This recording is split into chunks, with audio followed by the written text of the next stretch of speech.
명의 변호사가 함께하는 톡쏘는 정치평론 시사 맛집 이슈 삼아 파는 시간입니다. 오늘도 김필상 변호사 그리고 신유진 변호사 함께하겠습니다. 두 분 어서 오십시오. 안녕하세요. 네.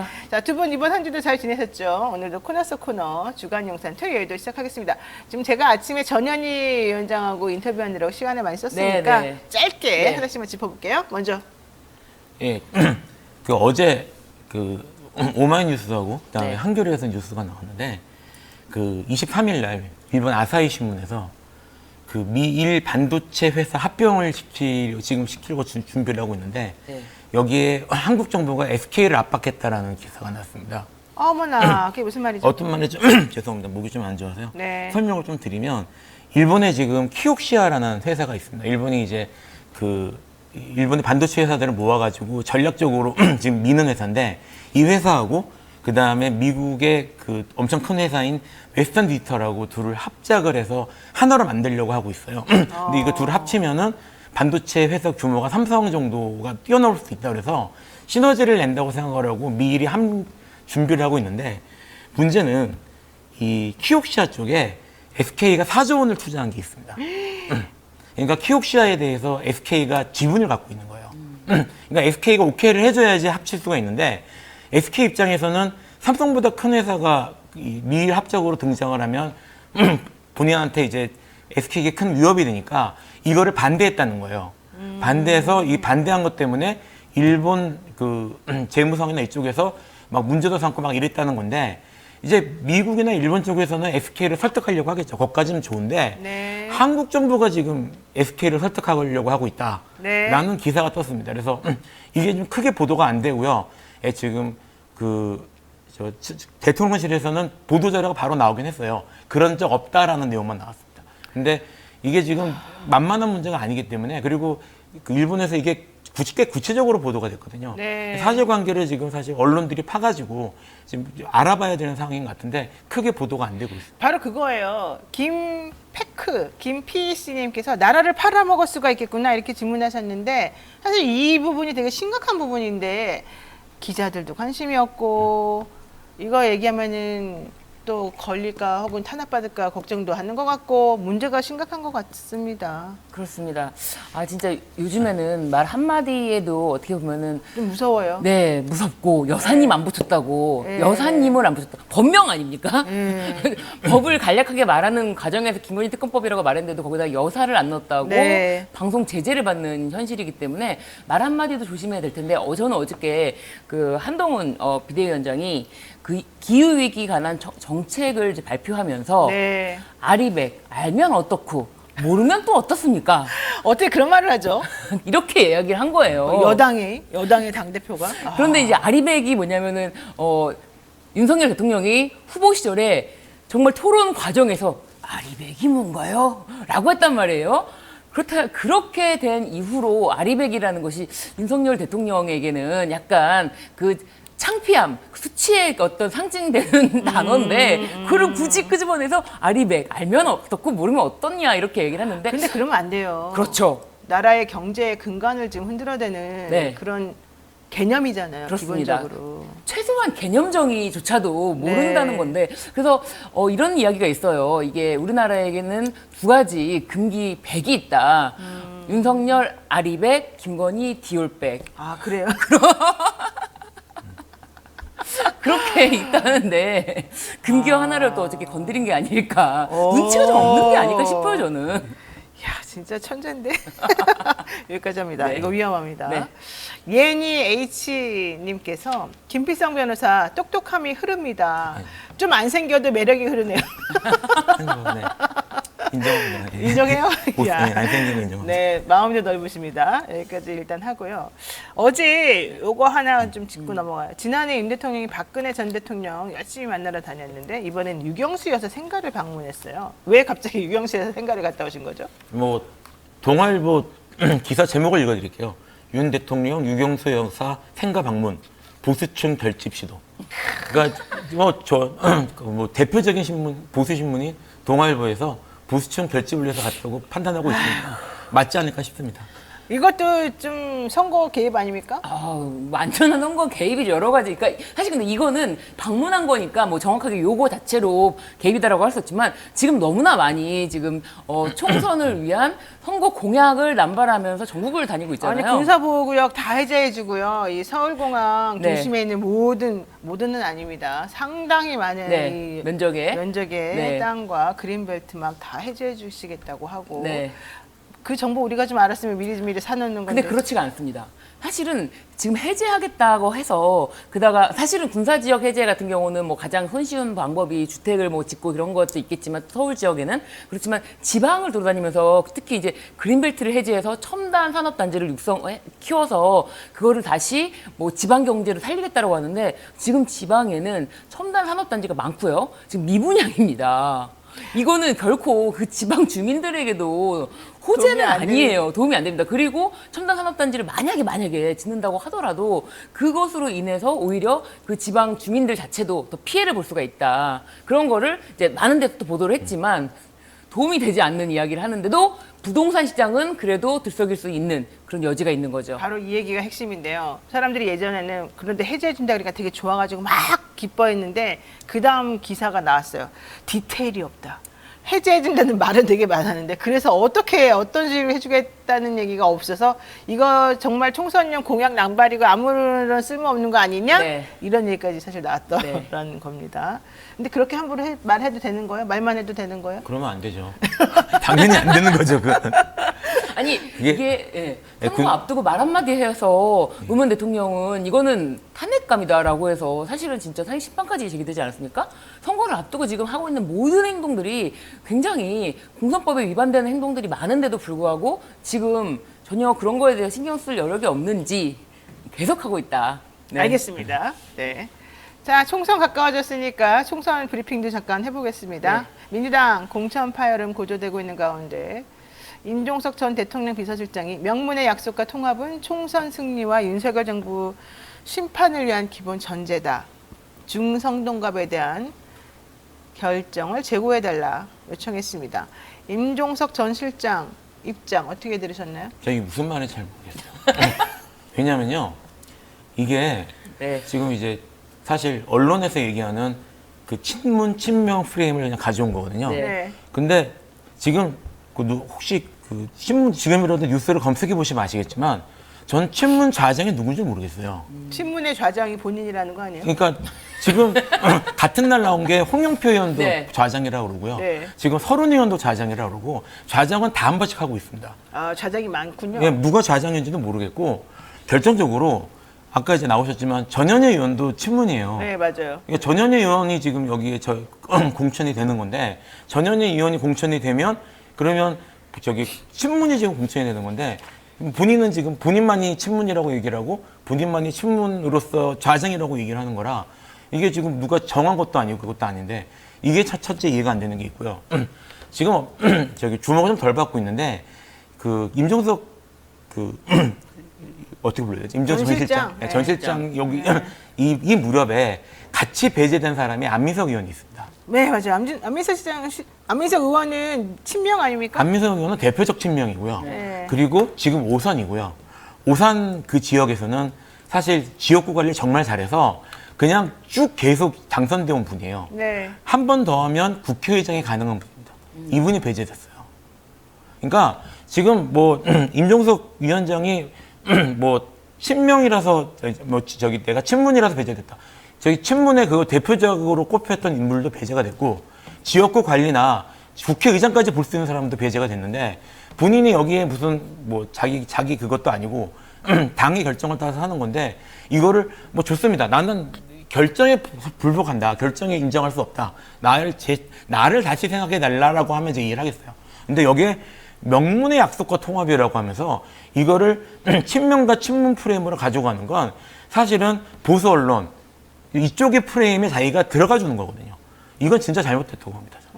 그렇군요. 그렇습니다. 아니 오히려 안민석 의원은 나 친명이라고 희생을 강요하는 거냐. 맞아. 좀 억울할 것 같아요. 솔직히 안민석 의원은. 그렇습니다. 그런 상황에서 나는 친문이기 때문에 통합을 위해서 나를 넣어달라는 말이 정말 이해가 안 갈 정도로 나를 넣어주는 것이 통합이다? 이게 무슨 논리적인 의미가 있는지도 모르겠고, 게다가 어저께 이제 왕십리에서 유권자들 상대로 이제 네, 또 유세했잖아요. 유세를 하는데 유권자들이 굉장히 강하게 반발을 했어요, 현장에서. 아, 그래요? 네, 현장에서 그 목소리가 나왔는데 당신 여기에 말뚝 박았냐?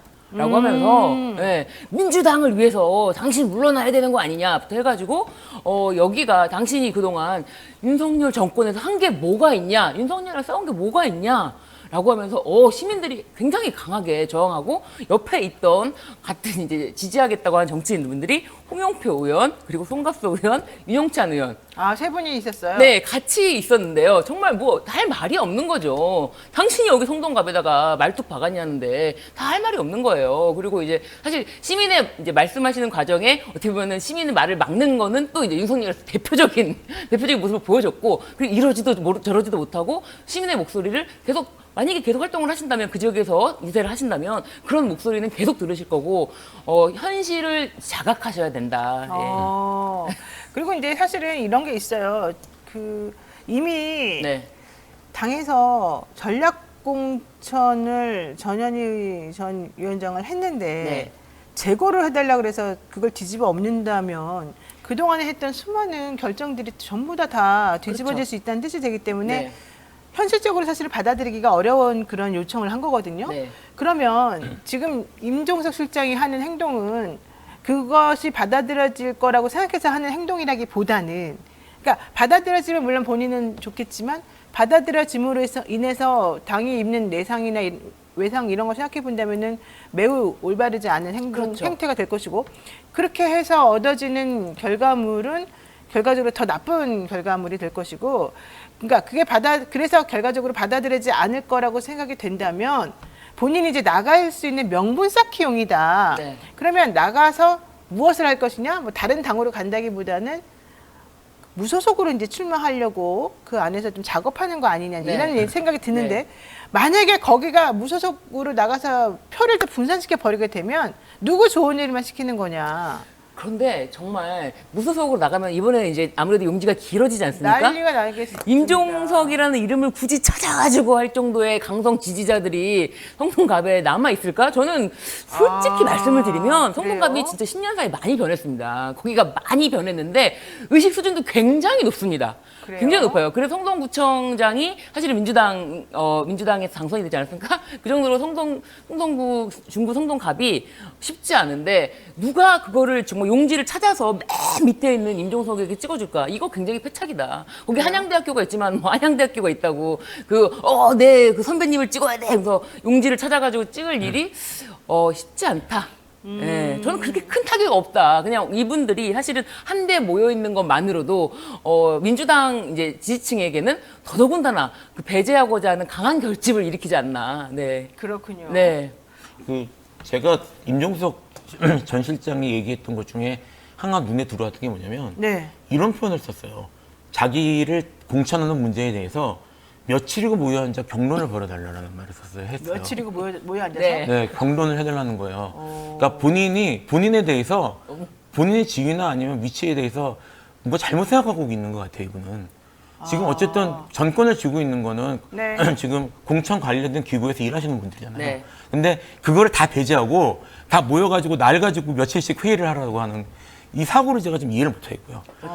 사실은 제가 약간 걱정스러운 게 뭐냐면 지금 이 상태에서 무소속으로 나가서 출마를 하면 이제 민주당이 패배할 가능성이 높고, 그렇죠. 그러면 가장 정치적으로 타격을 입을 사람은 사실은 임종석 본인일 거예요. 그러니까 여기에 대한 정치적 판단을 잘해줘야 되는데 지금 말하고 있는 걸 봐서는 현재 이 상황을 객관적으로 자기의 상황을 이렇게 차분하게 보지를 못하는 것 같아요.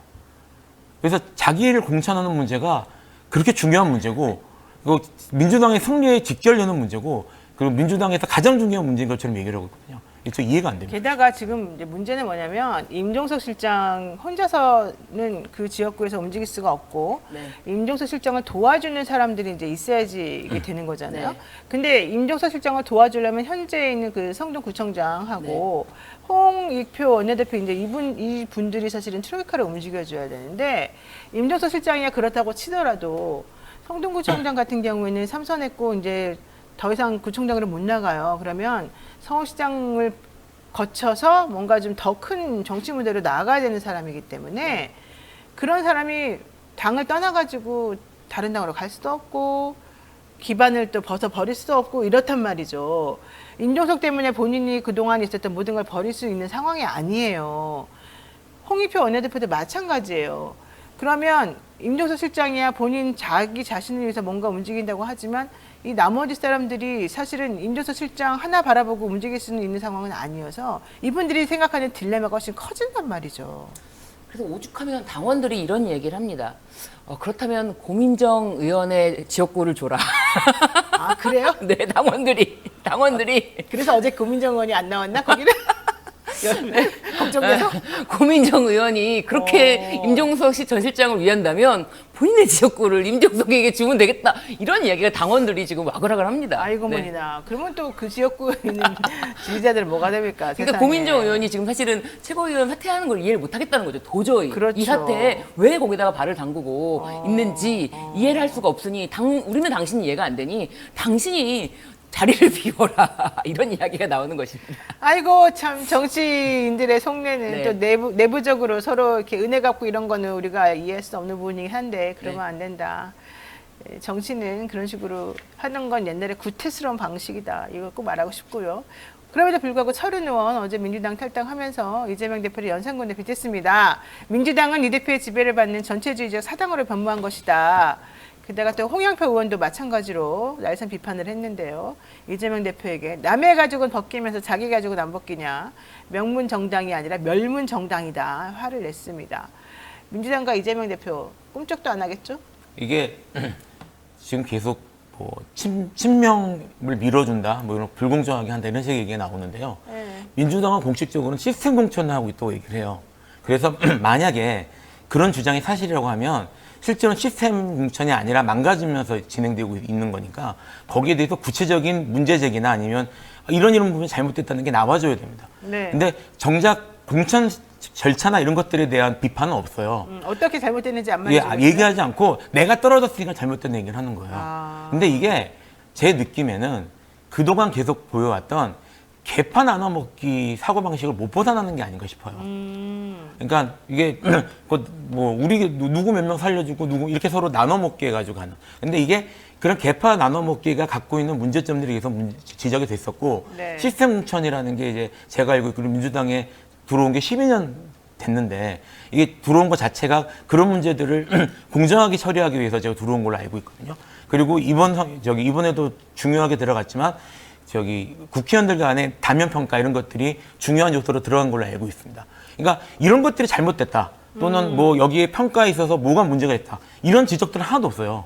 그러니까 지금 이렇게 얘기하는 게 언론에서 계속 무슨 뭐 친명, 친문 갈등이란 말만 계속 나오니까 그런가 보다 사람들이 생각을 하지만 실제로 거기에 대한 언급이 하나도 없다는 거 주목할 필요가 있습니다. 근데 기동민 의원이 또 컷오프 됐다고 해서 이재정 의원이 공관위 의원 또 사퇴하고 그런 걸 보면은 내부적으로 서로 의원들끼리 서로 밀어주고 끌어주고 이런 역학관계가 여전히 존재하는 거는 확실한데 너무 뭐 공관위에서 그런 걸 배려를 안 한 거 아닙니까? 근데 이게 공관위에서 배려 안 한 거 아니냐라는 말씀에는 뭐 그럴 수도 있겠다라고 생각은 드는데 근데 이게 공관위에서 그럼 이재명 대표의 지령을 받고 움직이는 것이 아니잖아요. 그런데 그런 것들이 참 그래서 고민정 의원도 최고위 사퇴할 때 최고위에서 어떤 공천에 대해서 방관하고 있다고 하면서 그렇다면 사당화라는 거는 말이 안 되잖아요. 사당화 하려면은 그걸 더 적극적으로 논의해야 되고 공천에 대해서 개입해야 되고 그러는 건데 최고위에서 논의조차 안 되고 있기 때문에 자기는 무력하게 할 일이 없기 때문에 나온다라고 하는데 그 말씀하신 것처럼 공관위에서 어떤 의논을 하든지 또 뭐 예를 들면 전략공관위에서는 전략공천 관련해서도 이제 뭐 회의를 하고 그리고 전략공관위에서 했던 여론조사 그런 것들 예를 들면 현역 의원을 빼고 했던 여론조사가 문제가 된다라고까지 보도하는 것까지는 뭐 어쩔 수가 없다 쳐도 예전에도 그런 걸 쭉 했다라고 해도 그게 문제로 지적이 된다면 그렇다고 쳐도 그게 정체불명의 여론조사라는 것으로 아예 네임드가 된다거나 그리고 뭐 지금도 이재명 대표의 뭐 사당화가 된다거나 이건 전혀 관계가 없는 말들을 막 쏟아내는 게 아닌가. 왜냐면 또 이재명 대표의 최측근이라고 할 수 있는 김지호 부실장이 네. 분당 갑에 안철수 의원을 상대로 하겠다 출마 선언했다가 굉장히 조용히 정말 조용히 아무런 보도도 없이 그 이광재 전 의원이 거기 전략공천 되면서 네, 그냥. 공천 승리, 총선 승리하면서 공천 네. 승복하면서 이렇게 알았거든요. 네. 그런 것도 보면은 이재명 대표의 측근을 누가 챙겨주는지 저는 전혀 납득할 수 없는 말들이 난무하고 있다. 알겠습니다. 네. 자, 뭐 서른 의원 입장에서는 나 40년 동안 이 민주당에 있었었는데 굴러 들어온들이 박힌 돌을 빼내냐 막 이런 입장인 것 같습니다. 그리고 이낙연, 난 사실 친 이낙연 파였지만 이낙연 나갈 때 나 안 나가고 당을 지켰는데 무슨 짓이냐 이렇게 또 섭섭하다고 주장도 하는 것 같습니다. 어쨌든 그럼에도 불구하고 탈당했고요. 김영주, 이수진, 박영순 등 민주당 의원들 계속 탈당하고 있는 상황입니다. 탈당한 민주당 의원들 나름대로는 섭섭하겠지만 이재명 대표는 그냥 입당도 자유고 탈당도 자유다. 가지 많은 나무는 결국 부딪힐 수밖에 없다. 막 이런 얘기를 하고 있습니다. 이재명 대표 강하게 지금 그냥 반응을 보이는 것 같은데 어떻습니까? 이 상황. 이게 원칙적으로 그러니까 룰대로 가서 나온 결과에 대해서 이걸 밀어붙이는 건 맞다고 봅니다. 근데 제가 사실 민주당이 지금 제일 잘못하고 있는 거는 네. 이 과정에 대해서 국민들한테 설명을 하고 소통을 하고 계속 그런 것들이 좀 있었어야 돼요. 그래서 근데 그런 게 전혀 없이 그냥 일방적으로 결과만 계속 나오면서 이러면서 저 갈등이나 아니면 의혹이 증폭되는 게 있거든요. 그러니까 국민들을 제일 먼저는 이제 여기 정치인들을 설득해야 되고 나아가서 국민을 설득해야 되는데 그런 설득하는 문제, 여론전에 있어서는 민주당이 너무 못하고 있어요. 그래서 이런 것들을 그러니까 이재명 대표가 이런 강한 모습을 보이는 건 좋은데 이와 별개로 이 공천이 어떻게 이루어지고 있고 지금 룰은 어떻게 적용되고 있고 이런 것들에 대해서 민주당이 국민을 납득시키는 작업이 필요하다고 저는 생각합니다. 네. 이런 가운데 당내 비명계 의원들이 탈당을 해서 네. 민주연대를 만들겠다는 겁니다. 네. 그리고 이낙연 전 대표의 그 새로운 미래하고 연대하겠다 이런 입장을 지금 내비치고 있거든요. 이게 네. 현실화 될 수 있을지 또 현실화 된다 그러면 어떤 파급력을 가질지요. 솔직히 저는 이번 선거에서만큼은 진짜 예를 들면 예전에도 뭐 지역 구도에서 그 오랫동안 이제 그 지역을 지켜왔던 의원들이 무소속으로 나갈 경우에 지역 구도를 많이 흔든다라고 했는데 이번 선거만큼은 그런 영향이 매우 줄지 않을까. 왜냐하면 이게 사실은 그 인물도 인물이지만 인물을 찾기 위해서 그러니까 그 정도로 내가 그 인물에 강한 확신이 있는 만약에 지역 민지 있다면 그 인물을 찾기 위해서 너무나 수고로운 이렇게 끝에까지 내가 반드시 가서 하겠다 네. 그런 게 아니라 오히려 그런 분들은 뭐야 아유 안 나왔어? 그러면은 안 나온 줄 알고 그러니까 무소속으로 뛰지만 그게 민주당으로 못 나왔다라고 하면은 오히려 진짜 투표장까지 가는 동력을 잃을 수도 있다. 저는 그렇게 보여져요. 그리고 무소속으로 나왔을 때까지 무조건 지지하겠다라는 강한 결속력을 가진 시민들이 지금 사실은 윤석열 정부에 대한 심판에 대한 게 더 크고 한데 이렇게 뭔가 시끄러운 목소리를 내는 거를 일반 그렇게 정치 관여도가 높지 않은 일반 대중들도 원치 않는다. 지금 내 삶을 나아주게 하는 것이 본인의 무소속 출마는 아니지 않느냐. 근데 그렇게 되면 오히려 전반적으로 그렇죠. 진보적인 성향을 가진 사람들이 아예 투표장에 안 나가는 결과가 되잖아요. 그런 것까지 고려했을 때 저는 사실은 그 무소속으로 나가는 것에 대한 지지도가 그만큼 떨어질 수밖에 없다. 사실은 떨어지고 그 만약에 정말 투표장에 안 나가는 정도까지라면은 말씀하신 것처럼 뭐 민주당 진보층의 표집 자체가 적기 때문에 국힘에 이득이 될 수 있지만 그 정도로 열성적으로 지지하는 열혈 지지자들이 사실 지역에 찾기 쉽지 않다. 그런 말씀을 좀 드리고 싶습니다. 네. 그 국민의힘 얘기 한번 해보겠습니다. 어제 대구 경북을 포함한 25개 지역구 경선 결과가 나왔습니다. 장해찬 전 최고위원이 그렇죠. 1대1 경선에서 이겨버렸어요. 예. 권영진 전 대구시장이 이겼고 대구 수성갑 주호영 이겼고 울산 남을 김기현 이겼고 분당을 김은혜 이겼고 공정한 공천이라고 그러면서 한동훈 위원장 나 안 나갔으니까 공정하다. 이게 김건희 특검법 오늘 재의결에서 국민의힘이 재의결 결렬되고 그랬으면 참 빛나는 공천이었을 것 같긴 한데 네. 어쨌든 안 되면서 빛을 발하긴 했습니다. 전체적으로 어떻게 보십니까? 지금 사실 잡으면 민주당이 훨씬 시끄러운데 공천에 공천이 꼬였다고 해야 되나요? 공천이 가장 꼬인 거는 사실 국민의힘. 이렇게 되니까 국민의힘이 꼬인 거예요. 사실 저는 매우 잘했다고. 너 이러면 안 되는데 미쳤나 봐. 그러니까 지금 다 기억하실 거예요. 국민의힘이야말로 정말 크게 물갈이 될 거라고 생각을 했고 물갈이가 필요했습니다. 왜냐하면 뭐 이제 국민들의 눈높이 이런 걸 떠나서 사실 윤석열 대통령의 친윤이라고 할 수 있는 그런 친위 조직이나 이런 것들이 지금 만들어져야지 나중 앞으로의 3년을 편하게 갈 수 있는 건데 저희 안정적으로 갈 수 있는 건데 지금 그 전에 있었던 그 물갈이나 이런 것들이 지금 안 되고 기존 의원들이 그대로 가는 상황이 거의 되고 있잖아요. 이렇게 되면 윤석열 대통령이 이후 3년 동안 만약에 선거에서 승리한다고 하더라도 그 국민의힘 장악력은 떨어질 수밖에 없어요. 그러니까 지금 여기서 많이 이거를 이제 저기 물갈이나 이런 게 있어야 되는데 여사님 때문에 아마도 여사님 때문에 이거를 그렇게 물갈이를 많이 못하고 기존 의원들을 많이 하면서 저는 공천이 크게 꼬였다고 봅니다. 이걸 단적으로 보여주는 게 오늘 이렇게 쌍특검 이제 안 하기로 했잖아요. 네. 이걸 윤지혁 의원이 대놓고 이런 말을 했단 말이에요.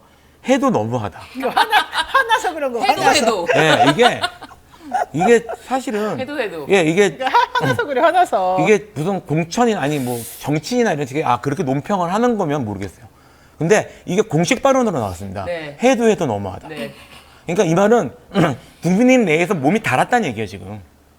결국은 저는 이 공천이 모르겠습니다. 이게 이 잡음이 어떤 식으로 영향을 미칠지 모르겠지만 적어도 공천 결과에 있어서는 국민의힘이 훨씬 꼬인 상태라고 생각합니다. 하여튼간 여러분 기억해 주세요. 제가 뉴스토마토에서 여러 번 계속 말했다는 거.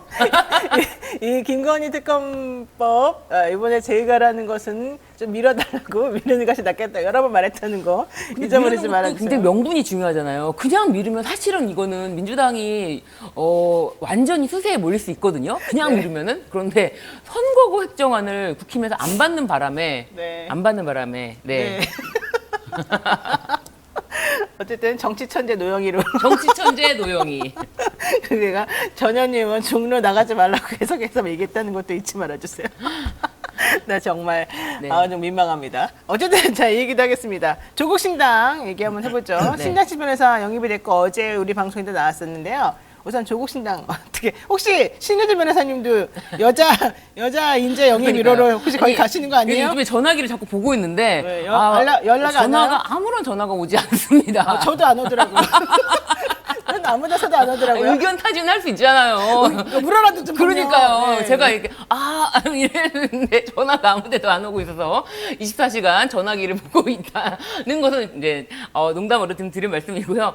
저는 이제 신장식 변호사님 방송할 때 톤도 특히나 진행하실 때 방송하실 때 톤이 굉장히 저거는 진짜 국민을 향한 메시지다라는 느낌이 절규하는 느낌이 나죠. 항상. 맞습니다. 진짜 아주 강렬했거든요. 네. 근데 무엇보다도 잘 어울리는 옷을 드디어 입었다. 아. 네, 드디어 가장 본인이 잘할 수 있는 길을 간 게 아닐까.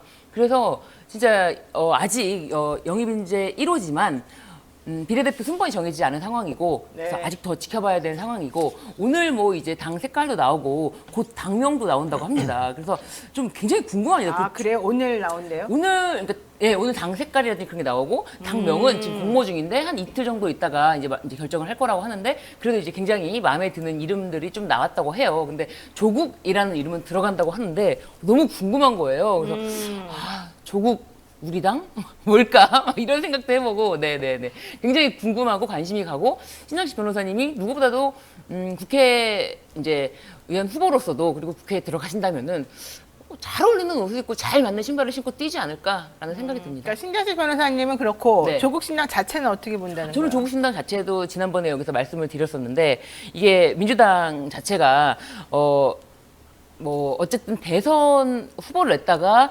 패배한 정당 아닙니까? 근데 대선 후보가 나왔던 정당에서 탄핵 이야기를 한다. 그리고 탄핵 이야기가 조심스러워서 요즘에는 임기 조기 종결 이런 이야기도 하는데 그런 이야기가 계속 나오는 것 자체가 국민들에게 피로감을 줄 수도 있거든요. 아, 민주당 또 저런다라는 피로감을 주고 사실 촛불 탄핵 때도 굉장히 마지막에 민주당에서는 정말 최후에 사실 합류했다고 볼 수 있을 정도로 국민들이 먼저 목소리를 내고 정말 시민단체도 목소리를 내고 하다가 정치인들이 합류한 거라서 지금 그런 이제 윤석열 대통령의 어떤 정권의 조기 종결을 원하시는 분들의 마음을 민주당에 담을 수가 없다. 담을 수가 없기 때문에 이런 마음은 누군가에게로 가서 닿아야 되는데 이것은 조국신당이 가장 적합하지 않나 그런 생각은 듭니다. 그렇군요. 네. 어떻게 보십니까? 저는 좀 지켜봐야 될 것 같아요. 왜 그렇게 생각을 하냐면 네. 지금 이제 조국신당이 이런 뭐 선명성이나 구호 이런 것, 구호의 선명성 이런 것들은 분명히 뭐 아직 좀 보여주고 있는 것 같긴 한데 실제로 선명한 구호 이런 것들은 그 전에도 외치는 사람들이 있었거든요. 정말 필요한 거는 조국신당이 그래서 어떤 새로운 정책과 가치로 보여줄 수 있는 걸 게 중요하다고 생각을 합니다. 예를 들어 검찰개혁이나 뭐 이런 얘기를 하지만 지금 조국 장관 같은 경우에 사실 지난 정권에서 검찰개혁의 핵심이 있던 사람인데 그 결과가 그렇게 썩 만족스럽지 못했단 말이에요. 그런 부분에 대해서 어떻게 철저하게 반성을 하고 그리고 어떻게 갈지 그리고 그 외에 다른 뭐 이제 좀 더 진보적인 그런 선명한 정책을 낸다고 하는데 아직 그런 것들이 구체적으로 어떻게 나올지에 대해서 아직 보지는 못했어요.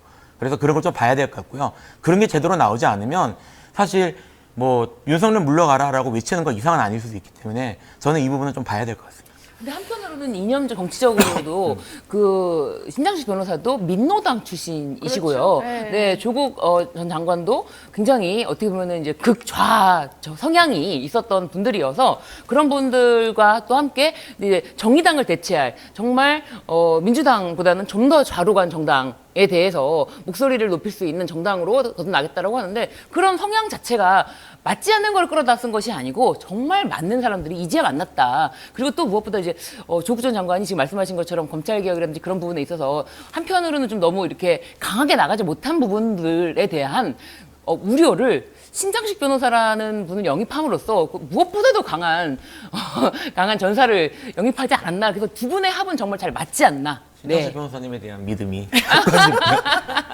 그 검찰개혁당을 주창하고 있는 네, 소나무당 송영길 네. 대표가 하고 있는 네. 그건 어떻게 보십니까? 근데 이제 그분의 목소리가 사실은 밖으로 나오는 경우가 저는 그렇게 생각해요. 변희재 대표가 유일하게 송영길 왜냐면 전 지금 대표. 거기 계시기 때문에 네, 그런 같이 거 연대를 아니에요? 하고 있잖아요. 네, 네. 근데 이제 연대를 하기 전부터도 이제 어쨌든 유일하게 변희재 대표가 송영길 전 대표를 옹호하는 발언 그리고 송영길 전 대표의 입장을 대변하는 모습을 보면서 그런 어떤 일정 부분에 대해서 가치가 맞다면 검찰 정말 해체당이라는 어떤 이념적으로 가치가 맞다면은 두 분이서 연대를 할 수가 있다라고 생각이 들고 그런 부분에 대해서 사실은 변희재 대표는 굉장히 오랫동안 검찰 특히 검찰이라고 보기는 어렵고 윤석열 한동훈 이렇게 상대로 하면서 그분은 정말 그야말로 뭐랄까요 존재하지만 존재하지 않는 존재 같아요. 그게 무슨 말이에요? 그분은 단 한 번도 윤석열 대통령이라는 말을 쓴 적이 없어요. 아, 그래요? 단 한 번도. 항상 윤석열이 한동훈이라고 언급을 합니다. 저는 윤석열 대통령님 이렇게 항상 말합니다. 그러니까 한 번도 윤석열 대통령을 언급한 적이 없을 아, 정도로 그래요? 윤석열이가 이제 이런 식으로 말씀하시거든요. 윤석열이가 이제 그런데 어떠한 언론에서도 변희재 대표 이름 다루지 않고 있어요. 그래요? 전혀 다루지 않고 있습니다. 찾으면 변희재 대표를 찾으면 미디어워치 본인이 운영하는 언론 그것만 나오거든요. 거기서만. 그래서 진짜 그런 정도가 돼야 송영길 대표의 목소리를 실어주나라는 그런 조금 안타까운 마음이 저는 있습니다. 개인적으로는. 뭐 언론이 항상 그러더라고요. 네. 정말 찾아보면 나오질 않아요. 존재하지 않아요. 어쨌든 중요한 건 송영길 대표가 이끄는 소나무당 네. 에서는 호남에서 지역구를 낸다는 얘기고요. 그 다음에 그 조국신당은 이제 비례로 네. 좀 낸다는 얘기이고 지금 그래서 이 민주당 지지자들이 조금 분산되는 거 아니냐는 우려가 조금 있고 그런 것 같습니다. 이런 전체적인 그 흐름이나 이런 것들을 봤을 때 향후 어떤 식으로 좀 정리가 될지는 잘 모르겠습니다만은 그런 것보다도 저는 좀 유능한 사람들이 좀 국회를 좀 갔으면 좋겠다. 정말 이 말만 하고 이렇게 자기 사례 사용만 책임는 사람들보다는 좀 정말 능력 있는 사람들이 좀 갔으면 좋겠다. 그리고 좀 대한민국을 잘 이끌어가고 좀 발전시킬 사람이 갔으면 좋겠다. 좀 능력도 없으면서 좀 이런 사람 좀 그만 나왔으면 좋겠다. 이런 생각 하거든요, 솔직히. 그렇죠. 다 동감하실 거예요. 네. 그 부분. 근데 왜 이렇게 능력 있는 사람들은 안 보이고 맨날 이런 사람들만 많이 나오는지 모르겠어요. 그게 능력이 제대로 검증되거나 하지 않고요. 사실 많은 부분, 특히 대중 정치인들은 인기나 뭐 이렇게 말하는 것 이런 걸 갖고 평가되는 경우들이 많아서 그런 것 같습니다. 자, 어쨌든 오늘을 중심으로 해서 오늘을 기점으로 해서 이제 지금 민주당도 그렇고 국민의힘도 그렇고 공천은 어느 정도씩 조금씩 다 정리가 좀 되어 가고 있는 느낌이 좀 솔직히 좀 듭니다. 오늘이 4년마다 한 번씩 돌아온다는 2월 29일입니다. 모든 분란이나 혼란이 좀 정리가 되고 대한민국이 새롭게 나아갈 수 있는 그런 하루가 좀 오늘부터 좀 시작이 되면 어떨까 이런 마음을 좀 가져보고요. 오늘 두 분과의 말씀 여기까지 좀 정리해야 될 것 같습니다. 두 분 말씀 고맙습니다. 네, 감사합니다.